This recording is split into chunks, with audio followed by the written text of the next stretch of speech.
Em nome do Pai, do Filho e do Espírito Santo. Amém. Meus queridos irmãos e irmãs, no Evangelho de hoje nós lemos o fantástico capítulo 15 de São Lucas. No capítulo 15, São Lucas nos conta aquelas 3 parábolas da misericórdia. Ou seja, a parábola da ovelha perdida, a parábola do dracma perdido e a parábola do filho perdido, também conhecida como parábola do filho pródigo.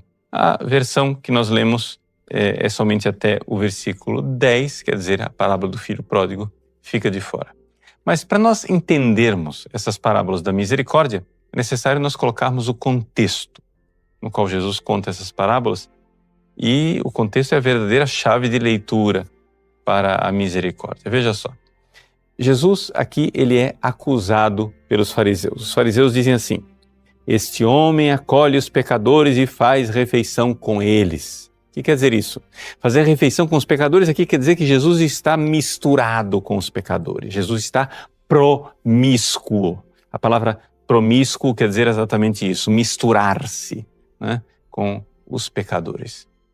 E essa é a acusação dos fariseus. Nós temos uma tendência, hoje, 2000 anos depois, de aceitar esta acusação dos fariseus como se aquilo fosse verdade.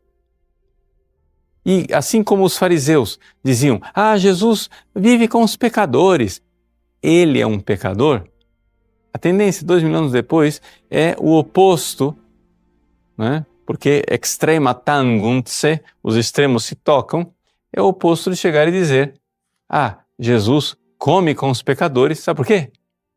Porque não é pecado. Nada é pecado. Deus está de boa, Deus não condena ninguém. Deus não veio para condenar ninguém e, portanto, nada é pecado. E aí, nós esquecemos de olhar o verdadeiro contexto. O Evangelho nos diz que, naquele tempo, os publicanos e pecadores aproximavam-se de Jesus para o escutar. E é isto que distingue estes pecadores dos fariseus. Os fariseus não se aproximaram de Jesus para o escutar e assim mudar de vida. Esses pecadores estão se aproximando de Jesus para o escutar e assim mudar de vida. Porque, é claro, ninguém ama o que não conhece. E, portanto, a primeira coisa que nós temos que fazer para poder amar a Deus é conhecê-lo. Hoje nós vivemos numa época onde o diabo fez a tarefa dele direitinho. O diabo sabe exatamente o que é que ele precisa fazer para fazer as pessoas não amarem a Deus. Ele jogou aquela cortina de fumaça dizendo assim, essa coisa de doutrina, é coisa intelectual, abstrata, desencarnada, longe da realidade. Não estudem doutrina, não estudem os ensinamentos da igreja, não estudem a doutrina dos santos, dos papas, do magistério de 2000 anos. Não estudem nada disso. Vocês têm que amar Jesus.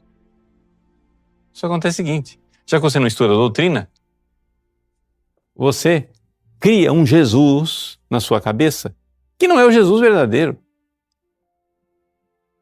E você termina amando esta coisa que você criou.